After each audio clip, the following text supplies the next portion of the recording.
Hello friends. बकरी पालन में ज़्यादा से ज़्यादा मुनाफा कमाने के लिए बकरी का जो शेड है उसका मैनेजमेंट किस तरीके से करना चाहिए, इसके बारे में ये वीडियो है। और ये वीडियो बहुत ज़्यादा इम्पोर्टेंट है क्योंकि इसके ऊपर ही आपकी बकरी पालन का जो मुनाफा है वो डिपेंड करता है। इसलिए मैं आशा करता हूँ ये वीडियो जो मैंने बनाया है वो आप सब लोगों को पसंद आएगा। चलिए दोस्तों, हम शुरू करेंगे।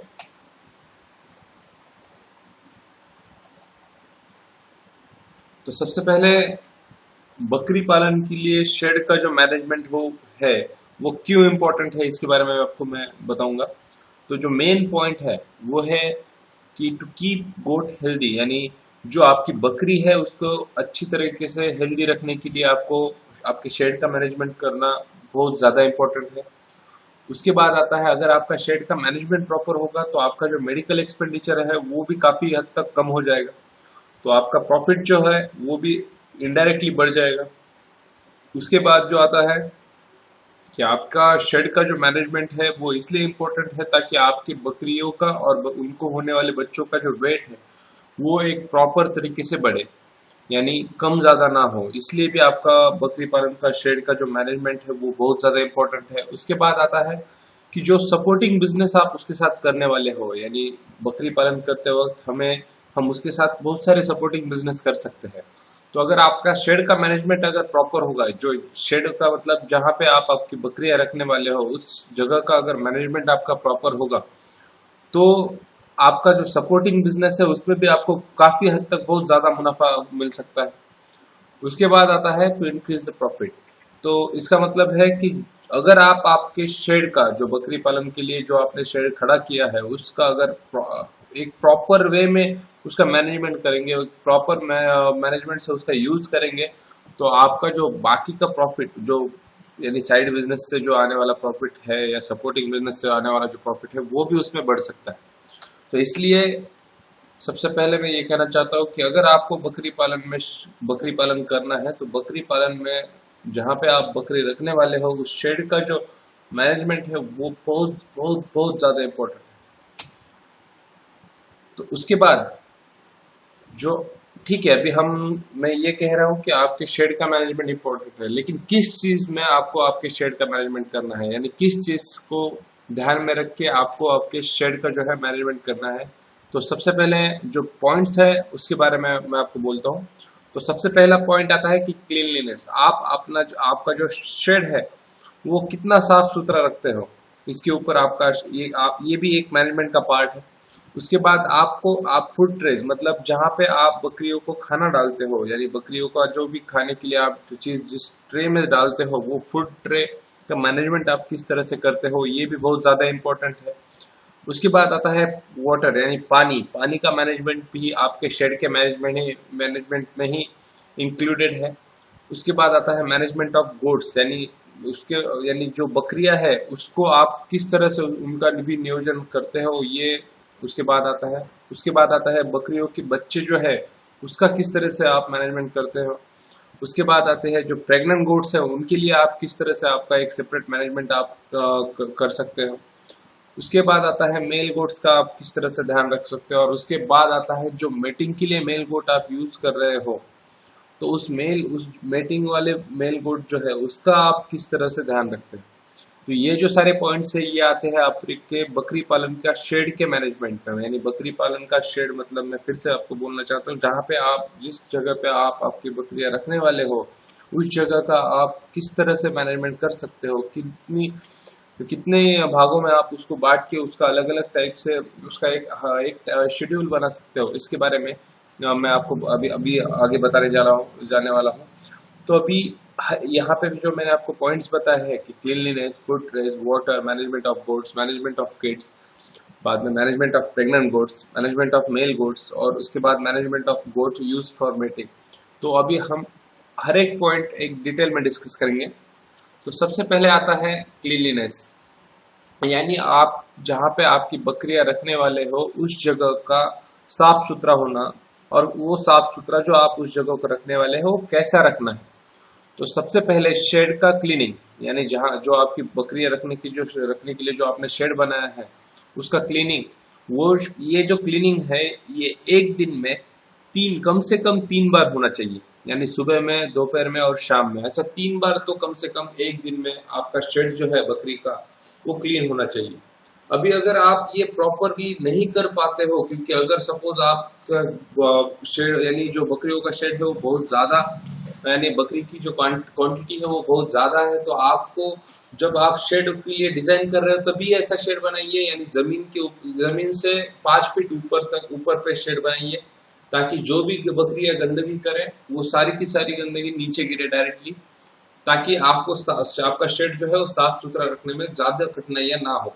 लेकिन अगर आपका शेड ग्राउंड लेवल पे है, तो ग्राउंड लेवल का जो शेड है, यानी सपोज आपने नीचे फर्श बिठाई हुई है या फिर डायरेक्टली सीमेंट से कुछ एक प्लेन लेवल बनाया हुआ है, तो ऐसे टाइप्स के जो शेड है वो एक दिन में कम से कम 3 बार तो साफ होने ही होने हैं, ताकि आपकी बकरियां जो है वो हेल्दी रहे। उसके बाद शेड का वॉशिंग, यानी अभी क्लीनलीनेस तो ठीक है, आप शेड को एक बार झाड़ू मार लेंगे, एक दिन में 3 बार झाड़ू मार लेंगे, लेकिन जो आपको शेड जब वॉश करना है, यानी जो आपका बकरी का शेड जो है वो अगर धोना है, तो वो एक हफ्ते में कम से कम आप 2 बार तो उसको धोना ही चाहिए। अगर आपके पास वाटर का प्रॉब्लम है तो आप कम से कम 1 बार तो उसे धोइए। और अगर आपको ये शेड का साफ करना और शेड का धोना अगर अवॉइड करना है, तो शेड का स्ट्रक्चर जब आप खड़ा कर रहे हो, उसी वक्त ऐसा स्ट्रक्चर बनाइए जो जमीन से 5 फीट हाइट पे हो, ताकि जितना भी बकरियां आपकी गंदगी करे वो डायरेक्टली जमीन यानी उस शेड के प्लेटफॉर्म से डायरेक्टली नीचे गिरे, ताकि आपको जो साफ सफाई रखने के लिए जो उसको झाड़ू मारना था या दो शेड धोना था, ये जो बातें हैं वो आप डायरेक्टली अवॉइड कर सकते हैं उस स्ट्रक्चर में। यानी जमीन से 5 फुट ऊपर अगर आप जमीन से शेड बनाते हो, तो आपको ये यानी क्लीनिंग का और वॉशिंग का आपको कुछ टेंशन नहीं रहेगा। उसके बाद spraying of shed with dewormer every month. जो भी आपके शेड में जो भी वर्म्स होने वाले हैं, जो भी आपको बैक्टीरियाज आपके शेड में जनरेट होने वाले हैं, तो उनको आपकी बकरी से दूर रखने के लिए आपको आपका शेड जो है वो डीवर्मर से स्प्रे करना है, ताकि आपका शेड, आपकी बकरियां जो है वो उन बैक्टीरिया से बच सके, ताकि आपकी बकरियां जो है वो हेल्दी रह सके। और ये जो शेड का डीवर्मर से स्प्रेइंग करना है वो 1 महीने में 1 बार करना ही करना है। उसके बाद आपका जो शेड है उसमें जहां पे भी नेसेसरी है वहां पे कैल्शियम स्टोन्स को आप लगा दीजिए, ताकि जब भी बकरियों को कैल्शियम की कमी हो तो बकरियां जो है वो उस कैल्शियम स्टोन्स को जाके चाट सके, उन कैल्शियम स्टोन्स को जाके खा सके, ताकि उनको अगर कैल्शियम की डिफिशियंसी हो तो वो उस स्टोन से पूरी हो जाएगी। इससे क्या होगा कि ये मैक्सिमम प्रेग्नेंट गोट्स में यूज होता है, ताकि क्योंकि प्रेग्नेंट गोट्स में नए बच्चे जब उनके पेट में पल रहे होते हैं, तो वो ये जो बच्चे हैं नए, वो उस बकरी के शरीर में जो भी कैल्शियम है ये पूरा एब्जॉर्ब कर लेती है, और उस वजह से उस बकरी को, प्रेग्नेंट बकरी को कैल्शियम की बहुत ज्यादा जरूरत पैदा हो जाती है। तो उस समय में अगर आपके शेड में अगर कैल्शियम के स्टोन्स रखे होंगे, तो वो बकरियां उस कैल्शियम का स्टोन्स का यूज करके अपने शरीर को जितना कैल्शियम चाहिए उतना वो वहां से खा सकती है। उसके बाद आता है colouring of boundaries with white wash. अभी क्या होता है कि अगर आपकी बकरियों को आग के प्रॉब्लम से आपको अगर दूर रखना है, तो बहुत आसान और एकदम सिंपल वे ये है कि आपका जो शेड है उसकी जो बाउंड्री है, यानी टू कॉर्नर बाउंड्रीज है, उसको व्हाइट वॉश से आप पूरा पेंट करवा लीजिए, ताकि उस व्हाइट वॉश की वजह से जो बकरियों की आंखें हैं वो एक हेल्दी आंखें रहेंगे, उनको आंखों का प्रॉब्लम नहीं होगा। क्योंकि बकरियों को अगर व्हाइट कलर का अगर रिफ्लेक्शन उनके आंखों में होता है, तो बकरियों की मैक्सिमम जो आंखों की प्रॉब्लम है वो दूर हो जाती है। इसलिए शेड की जो बाउंड्रीज है उनको व्हाइट वॉश से पेंट कीजिए। उसके बाद आता है burning of shed with shed for every 3 months. अभी इसका मतलब क्या है कि आपको आपका जो बकरियों का शेड जो है उसको एक गैस बर्नर्स रहते हैं, उससे वो गैस बर्नर को आग लगा के वो जो बर्नर है वो आपके शेड के हर कोने में घुमाइए, ताकि अगर डीवर्मर से भी कुछ बैक्टीरिया बच जाते हैं, तो इस शेड को जलाने से वो जो बैक्टीरिया है वो 100% मर जाएंगे। और इसका इनडायरेक्टली इफेक्ट जो है आपकी बकरियों के हेल्थ पे होगा, जिससे आपकी बकरियां बहुत हेल्दी रहेंगी। और ये जो आपको शेड को बर्निंग करना है, ये 3 महीने में एक बार करना है।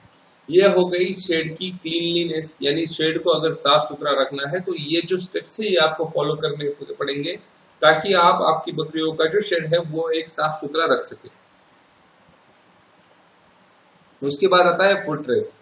अभी फूड ट्रेस का मैनेजमेंट क्या है, क्या चीज है। अभी आप कहेंगे कि भाई मैंने तो मेरे शेड में बकरियों को खाने के लिए अच्छे से ट्रेस लगा दिए हैं ऑलरेडी, और अभी उसमें मैनेजमेंट का क्या पार्ट है। तो इसमें मैनेजमेंट का क्या पार्ट है कि आपके शेड में जो बकरियां है, अगर आपने ठीक से आप अगर ऑब्जर्व करेंगे तो बड़ी बकरी जो है वो जितना फीड जो खाती है उतना छोटे बच्चे जो है वो नहीं खा पाते, क्योंकि ये जो बड़ी बकरियां है वो उनको ढकेल देती है, ढकेल देंगे, और उनका जो फीड है वो भी ये खाएंगे। तो उससे क्या होगा कि बड़ी बकरी को तो लगेगा जितना चाहिए उतना वो खा लेगी, लेकिन जो छोटी बकरियां हैं, जो छोटे बच्चे हैं, उनको एक प्रॉपर वे में फीडिंग नहीं मिलेगा। इसलिए जब भी आप फूड ट्रेस के बारे में सोच रहे हो बकरियों के, तो बच्चों के लिए, जो बकरियों के छोटे बच्चे हैं उनके लिए अलग से ट्रे बनवाइए, उनके हाइट के लेवल को मैच करने वाले ट्रेस बनवाइए, ताकि जो बच्चे हैं वो अच्छी तरीके से उसमें खा सके।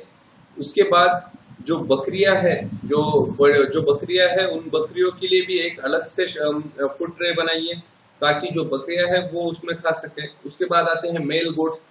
अभी मेल गोट्स को अलग इसलिए फूड, उनको भी अलग से फूड ट्रेज बनाइए। अभी आप कहोगे कि जो बकरियों के लिए बनाए थे उसमें भी हम बकरे भी खा सकते हैं, लेकिन क्या होता है, जब भी कोई एक बकरी हिट पे आती है तो सारे बकरे उसी बकरी के पीछे लग जाते हैं, और उस समय उन बकरों का अपने खाने पर से पूरा ध्यान डाइवर्ट हो जाता है, और जितने दिन तक वो बकरी हिट पे है उतने दिन तक वो बकरे उसी बकरी के पीछे भागते रहते हैं।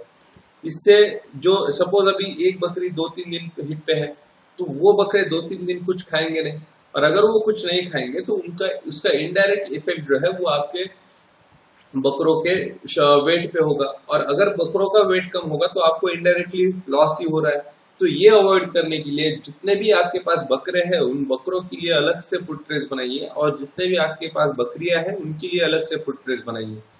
उसके बाद आती है प्रेग्नेंट गोट्स। अभी आप कहोगे ठीक है, हमने बकरियों के लिए जो ट्रेस बनाए हैं उसी में प्रेग्नेंट गोट्स भी खाएंगे। उसमें प्रेग्नेंट गोट्स खा सकती है, लेकिन ऐसा हमें करना नहीं है।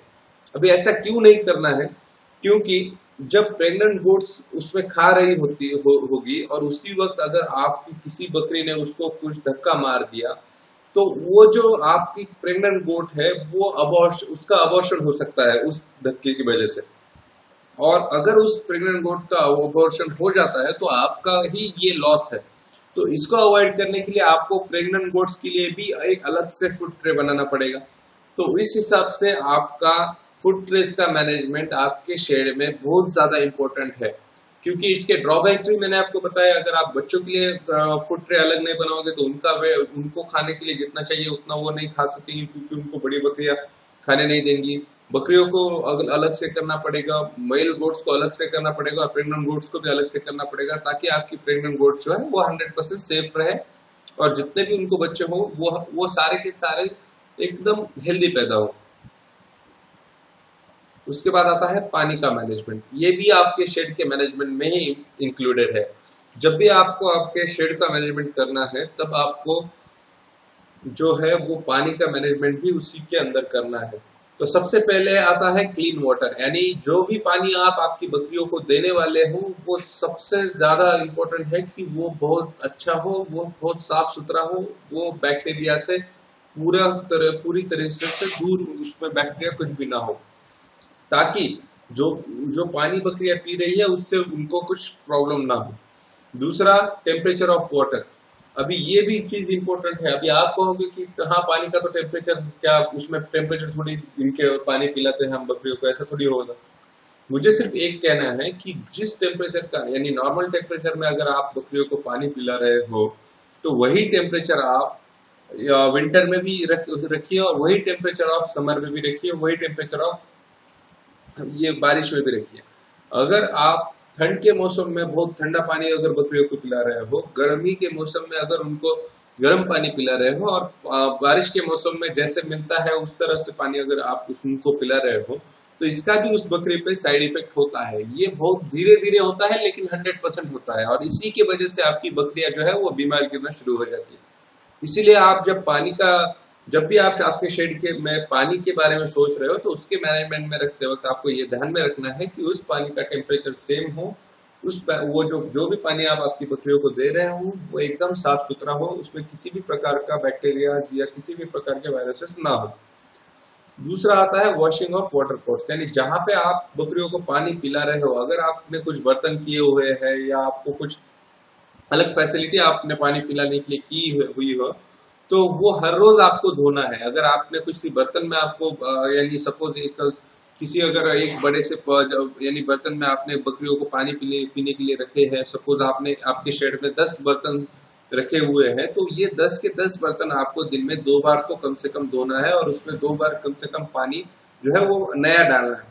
अभी आप कहोगे कि नहीं मेरे पास इतना पानी अवेलेबल नहीं है, तो मैं ये बात कह रहा हूँ कि अगर आपके पास कम पानी है, तो आप धोने में पानी, जो बर्तन धोना है वो उसमें धोने से पहले कम पानी ही उसमें रखिए, ताकि बकरियां है सारा पानी पी सके। सारा पानी अगर जितने यानी आपको ये जो है 1 महीने में आपको अंदाजा लग जाएगा कि भाई आपकी बकरी को आपकी जितने सपोज आपके पास 50 बकरियां है, तो उनको कितना पानी लगता है, यानी सुबह से दोपहर तक कितना पानी लगता है, तो उतना ही पानी आप उनको पीने के लिए रखिए। बाद में वो बर्तन एक बार धो लीजिए, फिर से दूसरा पानी उसमें रख दीजिए। ये कम से कम दिन में 2 बार पानी जो है वो बर्तन में से चेंज होना बहुत ज्यादा इंपॉर्टेंट है।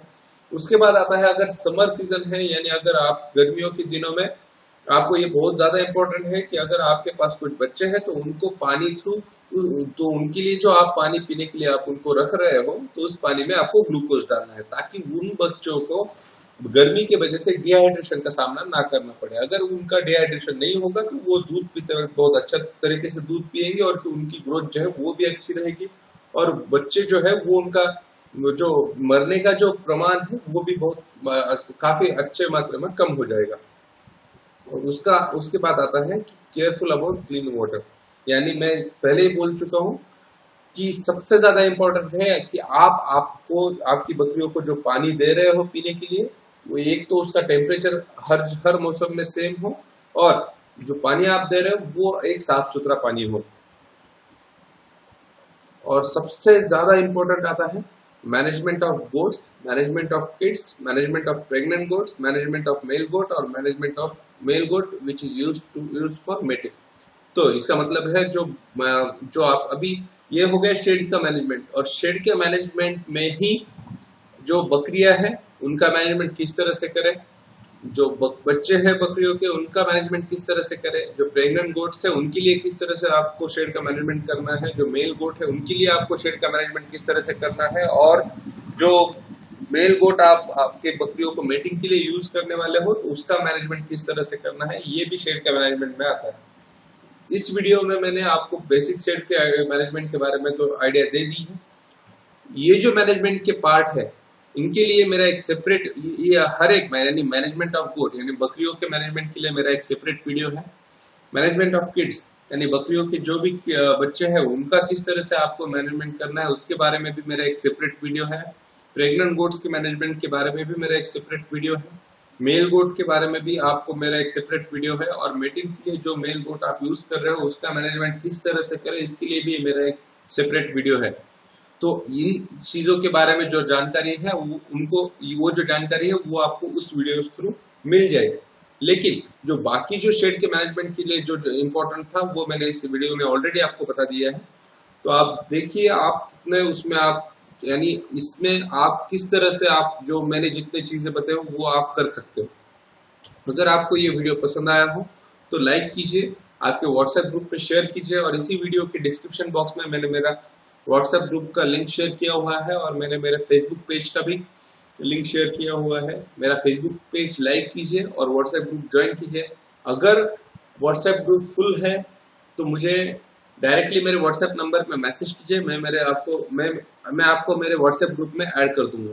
और हमने 24/7 एक मेडिकल कंसल्टेशन शुरू किया है जिसकी फीस है ₹500 1 साल के लिए। अगर आपके एरिया में डॉक्टर्स अवेलेबल नहीं है और आपको अगर गोट फार्मिंग में प्रॉब्लम आ रहा है तो आप हमारी जो मेडिकल कंसल्टेशन का जो फैसिलिटी है उसको अवेल कर सकते हैं। उसको अवेल करने के लिए आपको ₹500 पेमेंट करना है और आपका जो नंबर रजिस्टर होता है उसी नंबर से आप कभी भी कॉल कर सकते हो जब भी आपको कोई दिक्कत आए। Thank you.